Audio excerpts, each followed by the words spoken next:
I believe in them, I trust them, I love them, and I will return to them. Joy Bangla, Joy Bangabandhu.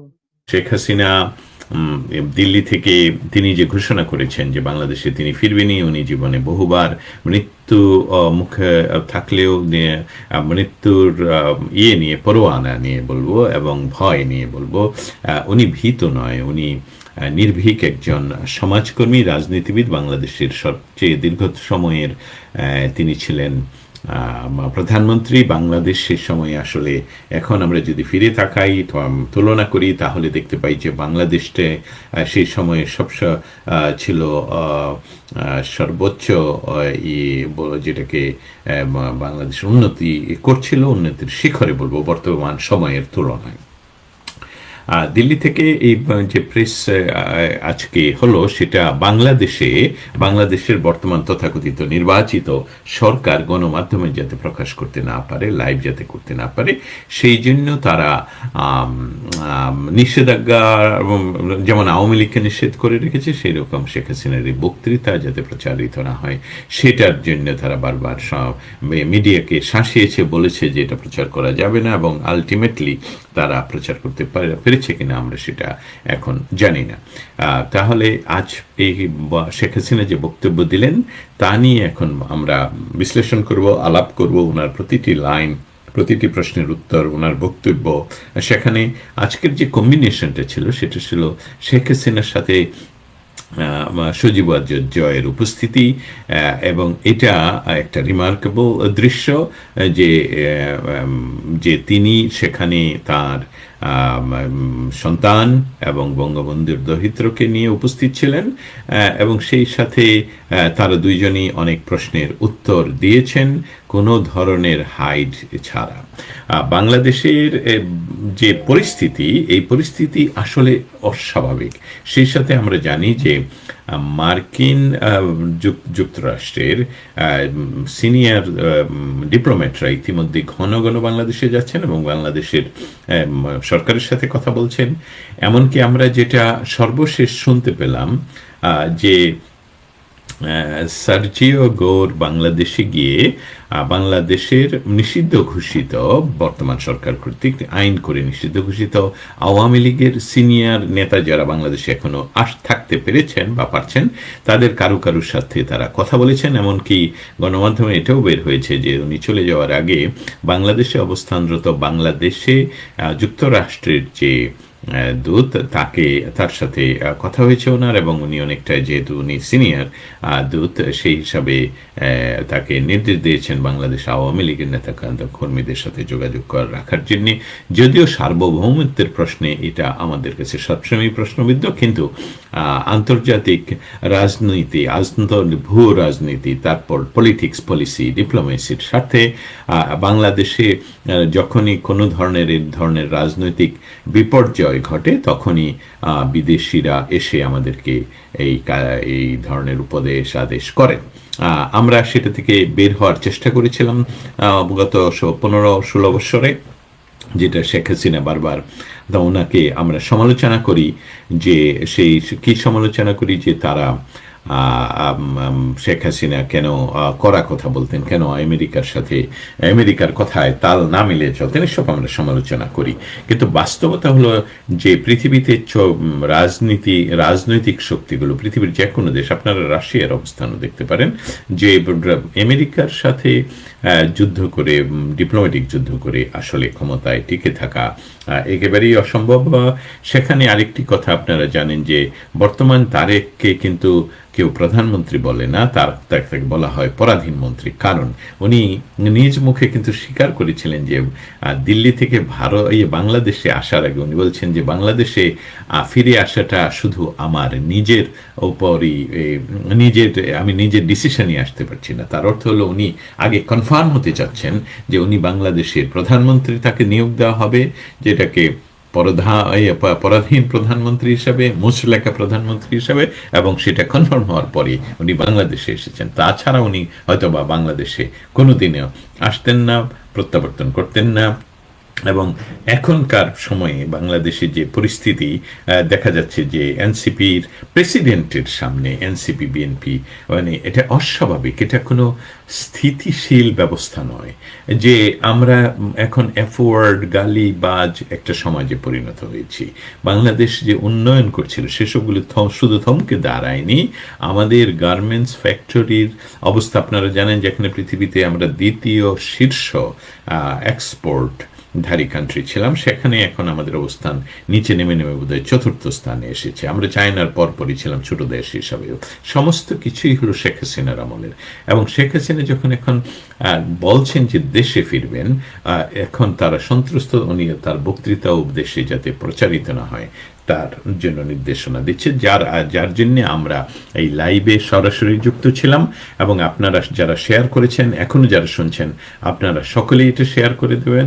তাতে করে আমাদেরকে যারা বন্ধ রাখতে চায় বাংলাদেশে, বা একাত্তর সনের পরাজিত শক্তিরা এই 5ই অগাস্টে, গত 2024 সনের 5ই অগাস্টে তারা পুনরুজ্জীবিত হয়ে দেশকে বেদখল করে, এবং সেখান থেকে পুনরুদ্ধারের আন্দোলনের নেতৃত্বের ডাক দিচ্ছেন শেখ হাসিনা। এবং জয় বাংলার জয় হবেই, সেটি মনে হচ্ছে। আমরা সেটার জন্য অপেক্ষায় থাকব। ততক্ষণ পর্যন্ত আপনারা আজকে আমার এই লাইভের সাথে সংযুক্ত থাকার জন্য আপনাদেরকে অসংখ্য ধন্যবাদ। আবারও কথা হবে। জয় বাংলা, জয় বঙ্গবন্ধু। আপনাদের যে কোনো প্রশ্নের উত্তর আমি দেব, আপনারা যদি নিচে কমেন্টে লিখে জানান, এবং আমাদের এই লাইভটুকু আবারও বলছি, শেয়ার করে দেবেন। সকলে ভালো থাকবেন। আবারও কথা হবে। জয় বাংলা, জয় Bangabandhu. So, thank you very much. It's a great honor for me to be with you. Thank you, and thank you for everybody who present here or who are listening. Distinguished journalists, members of the Foreign Correspondents Club of South Asia, respected guests, friends of Bangladesh, ladies and gentlemen, Assalamu alaikum. I thank the Foreign Correspondents Club of South Asia for giving me the opportunity to speak to you. I also thanks the journalists who continue to follow events in Bangladesh with seriousness and courage. Journalism has a duty to seek truth, especially when power tries to hide it. In difficult moments of history, that duty becomes even more important. Today, I speak not only as someone who had the honor of serving Bangladesh 5 times as a prime minister, but also as the daughter of the father of the nation, Bangabandhu Sheikh Mujibur Rahman. I speak as someone who has spent her life with the people of Bangladesh. I was forced away from my country, but I was never separated from my people. Before I speak about the present crisis, I pay my deepest homage to the father of the nation, Bangabandhu Sheikh Mujibur Rahman, to the Saline national leaders, and to the 3 million martyrs of our war of liberation. I also remember with profound grief and members of my own family, whom I lost on 15th August 1975.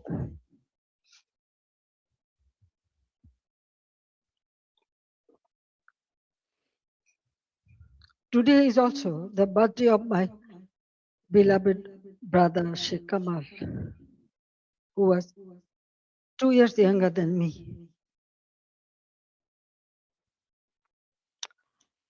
He was a valiant freedom fighter, a youth leader, a sports organizer, and a cultural activist. His life represented the courage, creativity, and patriotism of the young generation of Bangladesh. I remember him today with deep love, pain, and pride.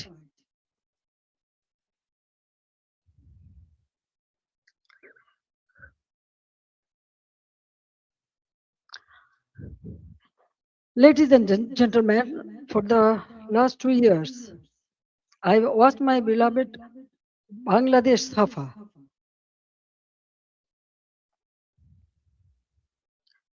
Fear has entered homes, workplaces, and campuses. This is not the Bangladesh we built. This is not the Bangladesh for which 3 million people sacrificed their lives in 1971.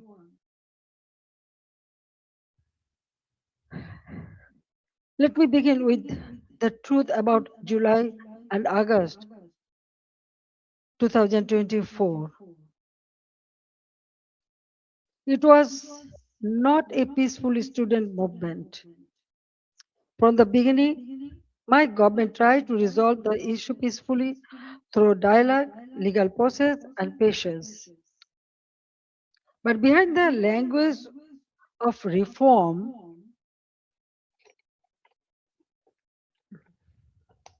organized groups were working to turn students' demand into violent political instrument.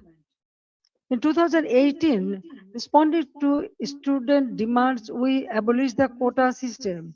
In 2024, when the High Court annulled the decision, the government appealed because we wanted to uphold the abolition. I personally took the initiative for dialogue with the students and invited them to Ganabhavan, the Prime Minister's residence. Three ministers also held discussions with them. A quota reform movement was turned into a one-point demand for my resignation. False propaganda was spread in a planned way. Genuine students were emotionally manipulated, while organized groups used their movement as cover for and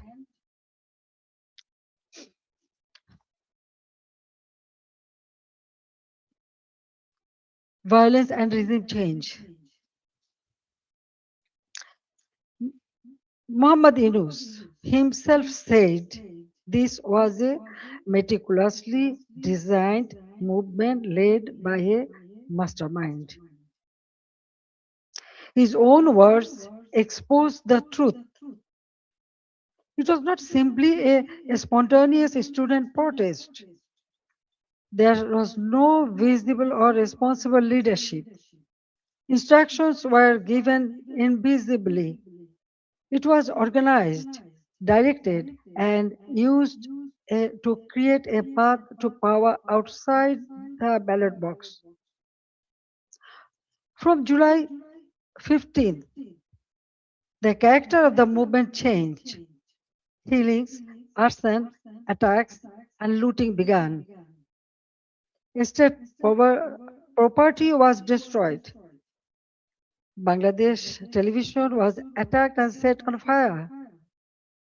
So was different buildings like Shetu Bhavan, the Directorate General of Health Services, the EPI vaccination program building, Farmgate Metro Rail Station, flyover, Mohakali Elevator Expressway, science research facilities, the Disaster Management Office, a national database center, a COVID-19 special hospital, Bangladesh Medical University, residential hotels, industrial facilities, businesses, prisons, and including Noshingdi and other district jails were attacked, vandalized, or burned.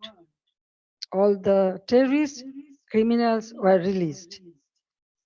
Awami League offices were vandalized across the country. Leaders and workers were attacked and killed. Homes of ministers and senior figures associated with my government were looted and burned. The media was also targeted. Nearly 50 media center, private television stations, and newspaper offices were attacked or set on fire. Journalists were killed. Law enforcement agencies came under organized attack. Police, sepai, the other officers were killed and their bodies were hung from flyover. Around 460 police stations were outposted or set on fire, and in some, personnel were trapped inside buildings and burnt alive. Weapons were looted. Officers were beaten to death. According to persecuted police members, at least 3,000 personnel were killed, attacked, tortured, or subjected to serious violence. So, I ask a simple question. In such a situation, what is the duty of law enforcement? When police stations are burned, government buildings are attacked, public infrastructure is destroyed, officers are killed, and weapons are looted, does the state have no duty to protect life and property? In every country, law enforcement has a responsibility to protect citizens, state institutions, and their own lives. This is not a crime. That is the duty entrusted to them by law.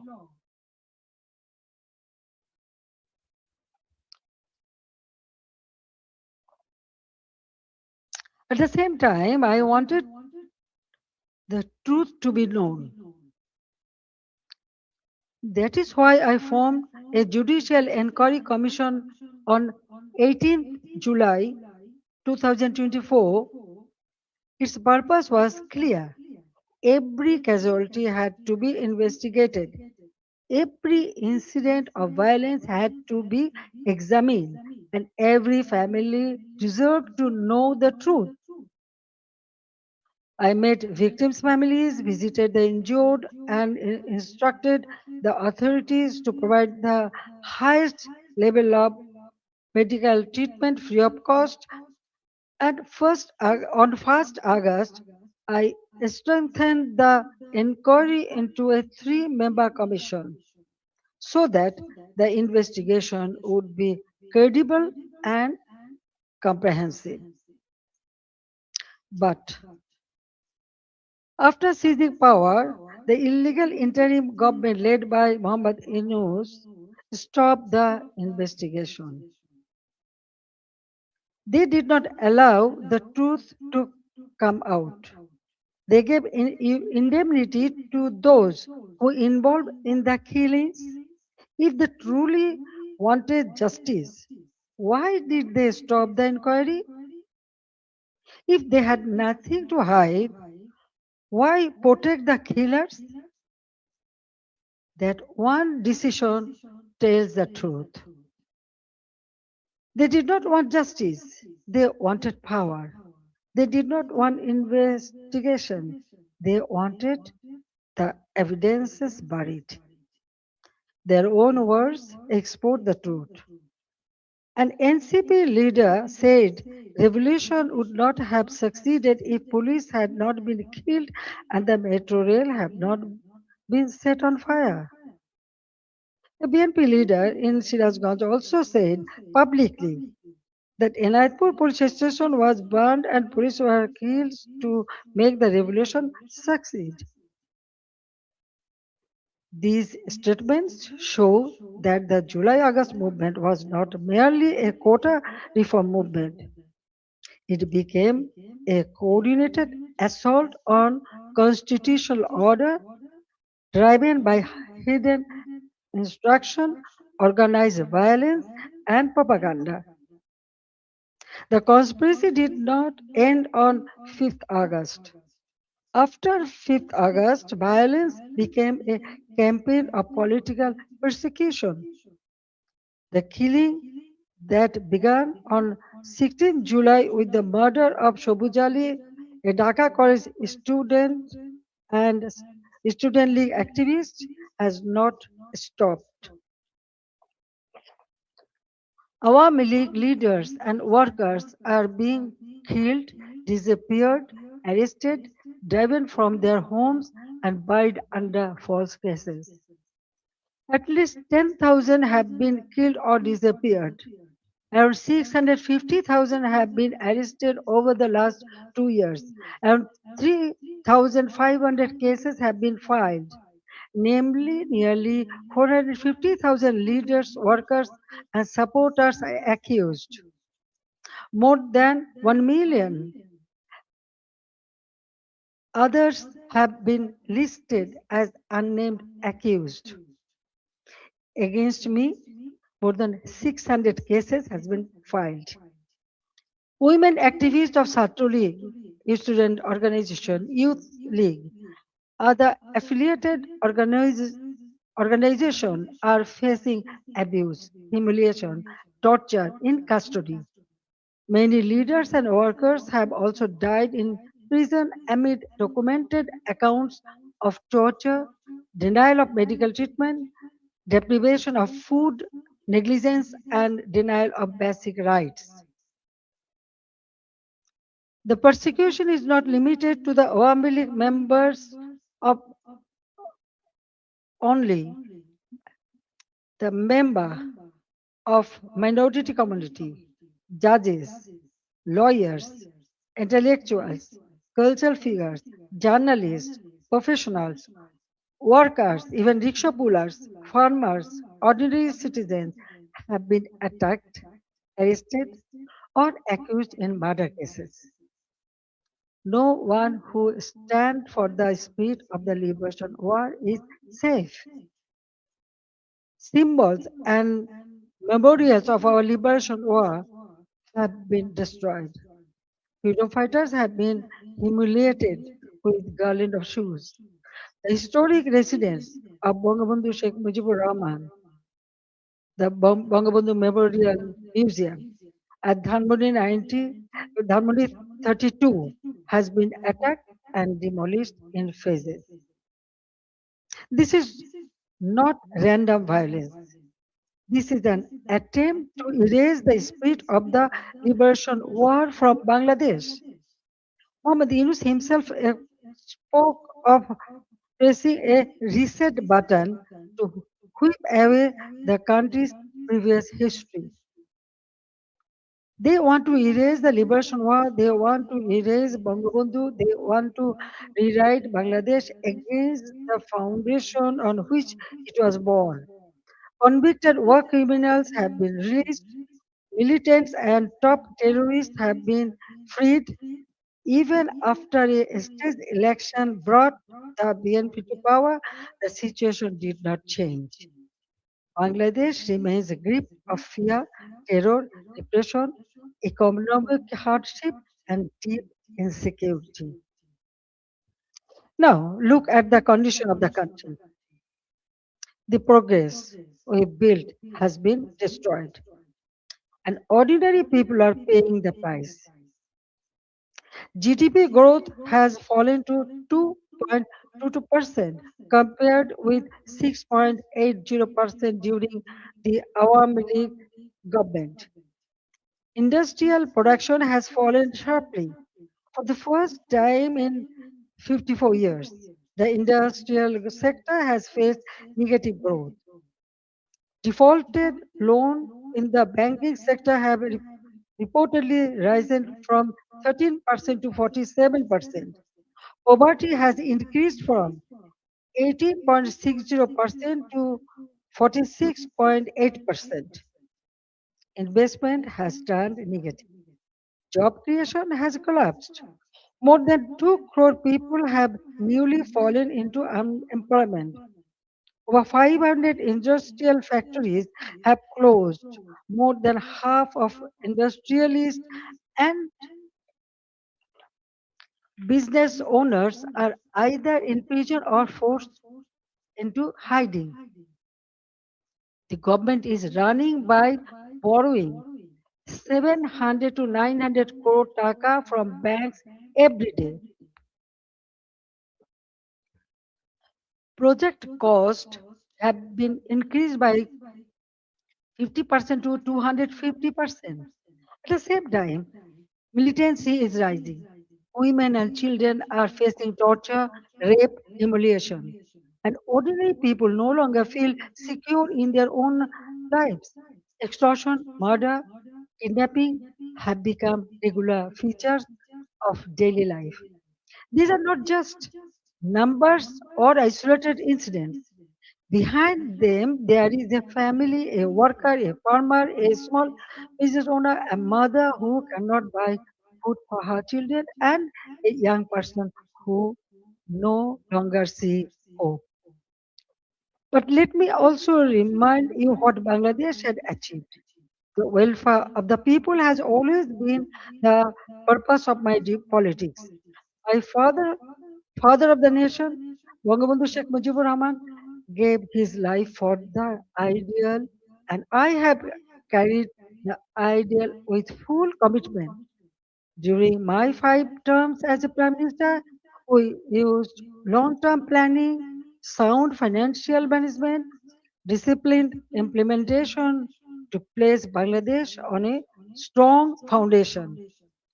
After 2008, across 16 years and 4 consecutive terms, we implemented major projects such as Padma Bridge, Metro Rail, Rupur Nuclear Power Plant, Matarbari Deep Sea Port, Kandapuli Tunnel, Bangabandhu Satellite.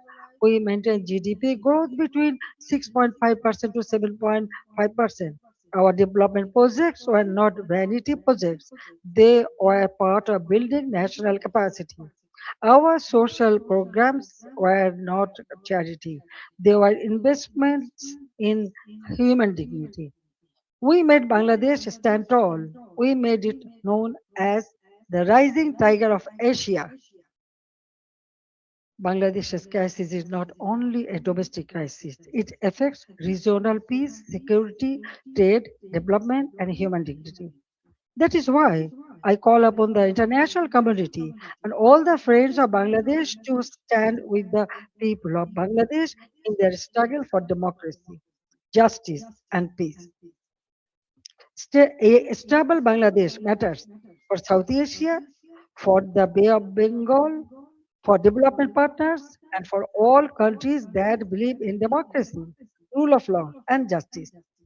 The next decade can be a decade of recovery and renewal, but only if democracy is restored and the people are allowed to decide their own future. That is why I make these demands clearly. The ban on the Awami League must be lifted, political prisoners must be released, false cases must be dropped, freedom of speech must be restored, media freedom must be protected, judicial independence must be guaranteed. Law enforcement agencies must serve the people, not those who use power for revenge. These are not demands for one party only. There is necessary steps to save Bangladesh. Whatever fate awaits me, I will return to my people. I cannot stay away while my beloved countrymen are suffering. I know I may be detained, I may be sent to prison, they may try to enforce verdicts issued in fabricated cases, but fear cannot decide my duty to the people. My life moved beyond calculations of personal safety long ago. In 1971, I was in imprisonment with my mother. My son, Joy, was born in captivity. In 1975, I lost my family. I spent 6 years in exile. After returning home, I fought against military ruler, dictatorship, and political conspiracies. There were 19 assassination attempts against me. Even the grenade attack of 21st August 2004 could not stop me. Therefore, I am not worried about my own future. I am worried about the future of Bangladesh. I want to return because the people deserve security, development, prosperity, and peace. They deserve a state that protects them, an economy that gives them opportunity, and a democracy that gives them rights. My return and the return of the Awami League to the democratic process is not about power. It is about putting Bangladesh back to the right track. It is about reviving the country's path of development, progress, secularism, stability. I want to return to Bangladesh to one purpose, to stand beside the people and help improve their lives. The people are the source of all power.